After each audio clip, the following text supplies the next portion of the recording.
俄罗斯总统普京2月29号在莫斯科向俄罗斯联邦会议发表年度国情咨文，这是普京作为俄罗斯国家元首第19次发表国情咨文。国情咨文内容涉及家庭发展、提高居民收入、人口增长以及应对制裁、俄乌冲突等。 俄乌冲突刚刚步入第3年，俄罗斯大选也将于3月15日至17日举行。在此背景下，普京此次发布的国情咨文备受外界关注。普京日前曾表示，他将在国情咨文中概述未来6年的主要任务。俄罗斯总统普京在向联邦会议发表的国情咨文，重点谈及对乌克兰的特别军事行动。他表示，俄罗斯将尽一切努力以结束战斗行动，完成特别行动的所有任务。 俄罗斯武装力量获得了巨大的战线上战争的经验，但是我们已经表达了不止一次的，我们将会采取一切的努力，让这个不是我们开始的战争能够尽早的结束。普京还透露了该国先进武器的研发进展。他强调，锆石和匕首高超音速导弹都已经投入实战，最新型可搭载核弹头的洲际导弹萨尔马特也已交付。 海燕核动力巡航导弹和波塞冬武器系统的测试工作即将完成。我们大家知道了，这个超声音的这个匕首这个火箭系统，不仅仅已经开始生产了，已经这个提供了给军队，而且已经开始使用了。还有在 2018年的国情咨文里面，我们曾经根本只字未提到的一个锆石号，这个火箭，当时根本就没有提到，但是现在已经开始使用了。普京还表示，俄罗斯的战略核力量处于全面准备状态。他还说，西方国家称俄罗斯打算在太空部署核武器是毫无根据的指责。他指责美国 一边试图让俄方在战场遭到战略失败，一边称准备与俄方讨论战略安全问题，这是虚伪行为。我们现在正在继续做这个战略稳定方面的工作，但是大家要看清楚，我们的对方是谁，就是和我们直接敌对的这样的一个势力。我指的是美国，他公开的和我们敌对，而且要在战场上、在战略上击败俄罗斯，这是他们公开的说的。普京称，美国的行为造成欧洲安全体系被破坏，这对所有国家造成了风险。在此背景下，必须在可预见的未来，在欧亚地区打造平等的、安全不可分割的新安全框架。俄方将就这一话题与所有有意愿的国家和组织进行有针对性的对话。 经济也是俄罗斯民众最关注的议题之一。普京在国情咨文中表示，俄罗斯经济增长速度高于世界平均水平，俄罗斯将在未来几年内成为世界4大经济体之一。俄罗斯经济正在转型，转向基于技术和降低对资源的依赖。深圳卫视注意到，根据俄罗斯宪法，该国国家元首有向联邦会议发表关于国家局势、国内和外交政策主要方向年度信息的责任，这就是国情咨文。 咨文具有建议性，不具法律效力，但近年来已具有立法倡议的性质。它们包括国家元首对政府的具体指示。整个2024年，俄罗斯国情咨文可以说有一个承上启下的作用。那从这个普京所做的这个2024年国情咨文，我们可以透视到整个普京下一轮执政的一些执政的方针和计划，以及对于整个俄罗斯国家发展的一些愿景。据塔斯社报道， 俄罗斯总统新闻秘书佩斯科夫表示，从很多方面来说，俄罗斯总统普京发表的年度国情咨文可被视为普京2024年总统大选的竞选纲领。按照计划，俄罗斯总统选举将于3月15号至17号举行。1月29号，普京已正式登记参选，寻求他的第4个总统任期。他的选举提名获得31.5万人的联署支持。而据俄罗斯舆论研究中心2月初进行的一项民调显示， 75%的俄受访民众支持普京连任。2月23号，普京竞选团队发布了以针叶林和熊为主题的竞选视频，同时引用了普京的发言称：“熊绝不会把自己的森林交给任何人。” Вспомнил наш наиболее узнаваемый символ медведя, который там охраняет свою тайгу. Может быть, потому что будут всегда стремиться к тому, чтобы посадить его на цепь. А как только удастся посадить на цепь, вырвут и зубы, и когти. Как только, не дай бог, это произойдет, тайгу будут сразу прибирать. Но тайги он своей никому не отдаст. Я думаю, что это должно быть понятно. 普京表示，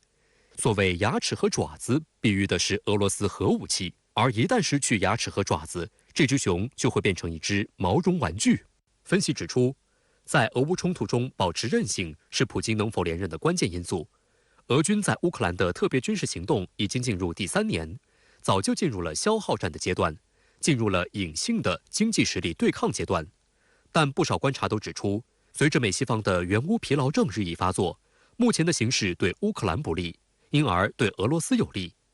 英国广播公司在总结俄乌冲突2周年的特稿中指出，美西方有超过16500项对俄制裁，但效果有限。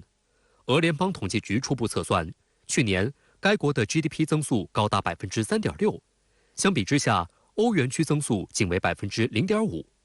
文章指出，在下阶段对俄制裁中，冻结俄罗斯央行海外资产是关键目标，但目前美英和法德在这一问题上分歧巨大，而这正是西方世界内部对俄分歧的一个缩影。文章指出，从麦当劳、星巴克到波音飞机、丰田汽车等已经退出俄罗斯市场，但这实际上给更多俄本土及非西方品牌扫清了竞争对手。而在宣布退出2年后，美国苹果公司的最新款头戴显示器产品 Vision Pro 悄悄在莫斯科发售，受到外界关注。德国《明镜》杂志报道称，乌克兰的经济令人绝望，该国失去对乌东4个工业地区的控制，工业陷入停顿，出海口仅剩敖德萨，农产品出口又受到波兰等北约国家的抵制，形势不容乐观。这些状况也直接反映在战场上。去年，乌军宣称的春季攻势始终没有成功启动，而自去年12月以来，美西方的援助几乎归零，这也加剧了乌方的焦虑。对于未来1年，乌军新任总司令瑟尔斯基承认，乌军已由攻转守。俄防长绍伊古则表示，俄军去年完成了挫败乌军反攻这一主要目标，目前没有任何迹象表明这场冲突能在今年结束。整个2024年，普京的整体的一个战略就是保住现有所占领的区域，比如说乌东地区，继续的向乌南地区所推进，最终形成乌东加上乌南连成一条线的这样的一个形式。而俄罗斯还在不断强化其军工实力。2月23号，俄罗斯总统普京发表祝贺祖国保卫者日的讲话视频，他宣布，俄罗斯的核武装备现代化率已经超过95%，进度之快远超外界此前预计。Сегодня доля современного вооружения и техники в стратегических ядерных силах уже достигла 95%, а морской составляющей ядерной триады почти 100%. 俄罗斯2024年总统大选将于3月17号举行首轮投票，外界认为俄军的推进对普京有利，他也不断强化自身的硬汉形象。在距离投票日不足1个月的2月19号，俄军取得乌克兰东部军事重镇阿夫杰耶夫卡的控制权，被认为是自冲突爆发以来的第2大胜利。3天后的2月22号，普京视察喀山飞机制造厂，并乘坐该工厂制造的更新版的图160M 超音速战略轰炸机。克里姆林宫发布的视频显示，普京身着飞行服，坐在驾驶座上，手握驾驶杆，操作这架全球最大最重的轰机。此次空中飞行时长达30分钟。他随后表示，这次飞行给他留下了很好的印象。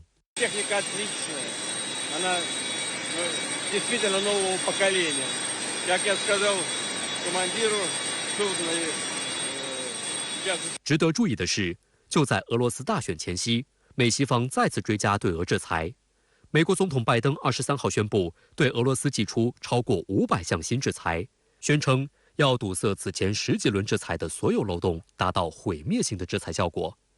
但美国《华盛顿邮报》等主流舆论都认为，过去2年的超16500项制裁被证实无效，美方新追加的500项也很难想象会有实质性效果。观察指出，这也并不意味着俄罗斯的经济没有隐忧。在战争的刺激下，俄罗斯军工企业开足马力生产，国际原油和天然气价格高企，都事实上弥补了每年约1000亿美元的战场开支。但未来如何结束冲突，以及冲突结束后俄罗斯经济能否平稳从战时经济过渡到平时生产，都是巨大挑战。还有，如果美西方对俄罗斯的经贸制裁不解除，俄罗斯工业品也将难以参与国际市场，将给未来产业及设备升级造成压力。事实上，考虑到产业不平衡、通胀压力大、劳动力短缺等挑战性因素的负面影响，虽然2023年俄罗斯 GDP 增速高达3.6%，但俄罗斯央行预测，2024年该国经济增长率将在0.5%到1.5%之间。俄总统普京刚刚在联邦会议发表了国情咨文演说，那么您对此有何特别观察？好的，主持人，那么这是俄罗斯总统普京呢发表的第19份国情咨文，这也是俄方高度重视、外界极度关注的一场重磅的讲话。那就10点来看，俄乌冲突已经进入到第3个年头，这当然是外界对普京这次国情咨文讲话的一个最大的看点。那么就战场态势呢，现在俄军正在重新赢得战场的主导权。乌克兰总统泽连斯基上周日甚至在记者会上就公开承认，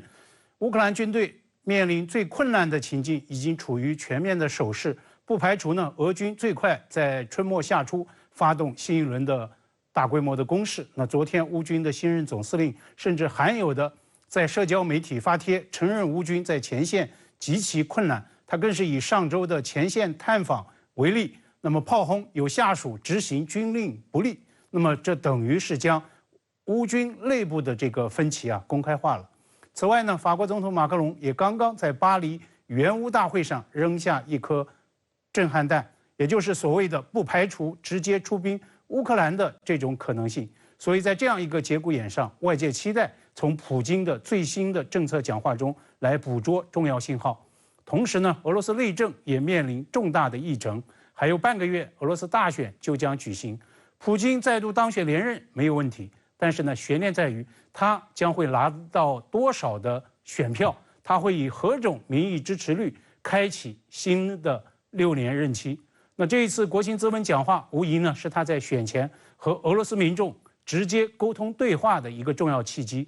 俄方呢一般不会提前预告国情咨文的这个主题，但是呢，普京总统上周就曾经公开表示，国情咨文将会优先考虑国内的政治议程，确定俄罗斯未来6年的发展目标。那今天的国情咨文现场呢，听众包括联邦议员、宗教领袖、政府高官、前线军人以及媒体代表近1000人。但是呢，讲话同步进行电视以及网络直播。俄罗斯不少大城市的这个户外大屏幕呢，都在做同步的直播。演说在莫斯科时间正午进行，那首都中心的部分街道封闭，所以这次发表国情咨文，其实呢就是在俄罗斯制造了又一个普京总统时刻。那么普京这次讲话又释放了哪些重要信息？应该说，俄乌冲突是这一次国情咨文的最大的这个焦点。值得注意的是，直播讲话呢安排了1分钟的默哀环节，纪念俄军前线死亡的官兵。普京赞扬俄军在2年来的对乌特别军事行动中取得了重大收获。国家团结呢是外媒报道这次讲话的首要的关键词。今天美国 CNBC 电视台的报道标题就直接引述俄罗斯总统的这一表达，说普京告诉民众，在美西方试图击败俄罗斯之际，我们呢必须克服万难，保持团结。普京就赞扬俄罗斯公民、工商实业界以及在乌俄军为了保卫祖国付出的牺牲与努力。普京就称，我们业已证明可以完成最困难的任务，应对最困难的挑战。我们的祖国将为国家主权与安全来挺身而出，保护在乌克兰的爱国者。普京就明确谈到，俄军已经在俄乌前线转入进攻态势，并且呢正在解放新领土。他也再次提到，俄罗斯致力推翻乌克兰的纳粹政权。普京指责美西方挑动在乌克兰和中东的2场全面冲突，对俄罗斯发动代理人战争。普京就声称，美西方对俄罗斯的战略意图就是要复制他对乌克兰以及其他很多国家的所为，将俄罗斯打压为失败与垂死的国家。那么这一份国情咨文涉及到多个重大议题，普京呢也谈到了俄罗斯的尖端武器系统，他指责美方对俄罗斯所谓太空部署核武的这个说法不靠谱，并且直白警告，如果北约军队部署到乌克兰，将会引发核对抗的风险。那在我看来，这是普京在联邦会议发狠讲重话。虽然呢，他没有直接点名法国总统马克龙，但是这是在间接回应马克龙周一抛出的可能戳兵书。那么，普京就在指责美西方有意将莫斯科拖入到军备竞赛中。但是呢，普京也声称，俄罗斯准备和美国就战略稳定来进行对话，但是呢，前提是俄罗斯不在压力之下谈判。就国内民生议题，普京就声称鼓励俄罗斯人多生，组建大家庭，也强调将会致力解决民众收入以及延寿的问题。所以啊，整体来看，就俄乌冲突，普京他的最新讲话的基调呢是比较强硬的，也是对美西方借冲突2周年来强力施压，对俄罗斯的制裁以及北约进一步东扩的全面的回应。我想这也恐怕意味着美西方和俄罗斯阵营对抗与博弈仍然在强化，俄乌冲突呢大概率还将会延续。马克龙的出兵乌克兰说风波也在持续延烧。普京总统在国情咨文中变相以重话回应，这又意味着什么？基于正常的逻辑和态势判断，出兵乌克兰说啊，当然是没有任何现实可能性的。且不说兵从哪出、由谁出这些个关键的追问，那么出兵的后果更是美西方所不能承受之重。难道是要让普京国情咨文中指责的所谓代理人的战争直接升级为所谓的全面战争吗？普京今天警告，所谓的核冲突、核对抗风险已经击中美西方的一个最大的忌惮了。同时啊，更要看到的是，在马克龙周一表态喊话之后，那么包括美国、北约、德国等都在第一时间发声，强调不会向乌克兰出兵，甚至呢，按照路透社发自巴黎和布鲁塞尔两地的电稿就声称说，马克龙的最新说法彻底震撼了北约盟友。那么特别值得注意的是，在马克龙发声之后，德国总理朔尔茨明确说不，声称不会有欧盟或者是北约国家出兵乌克兰。德国《民进周刊》就声称说，欧洲2大国的领导人公开唱反调、打对台，已经造成所谓的政治灾难。默安会主席也在接受《世界报》采访时强调说，在欧洲面对多年来最严峻的战略、军事以及政治危机之时，欧洲最重要的2位领导人公开展示分歧与脆弱的关系，令人感到极度的遗憾。所以，一个要紧的追问是：既然一众盟国都在说不，而且并没有任何现实的可能性，为什么马克龙此时要抛出所谓的出兵说呢？此前一些个媒体抛出的所谓马克龙失言说，真的成立吗？那么，为何马克龙至今仍然在顶着压力，保持所谓的战略模糊，拒绝澄清乃至收回出兵说呢？英国《每日电讯报》的评论用了这样一个扎眼的标题，暗示欧洲出兵乌克兰，马克龙向欧乌冲突现状投出所谓的手榴弹。马克龙周一在巴黎说的再明白不过了，这是一场发生在欧洲的战争，但是我们要把欧洲的未来交给美国选民吗？答案是 no。不管美国大选是什么结果，我们不能够一直等下去，我们必须现在做出决定。所以从这个角度来分析，马克龙实际上是以所谓的嘴炮投弹来再度敦促欧洲把握自身的命运与战略自主。当然了，我想这恰恰也从另一个侧面在见证，持续2年多的俄乌冲突实际上也在进入到一个很微妙的变局时刻。我反倒认为，此时来打破既定的态势，真正劝和促谈，同样面临着重大的契机。那么关键追问就在于国际社会能不能就此形成合力。所以中国特使李辉即将再度展开俄乌冲突斡旋之旅，值得国际社会特别关注。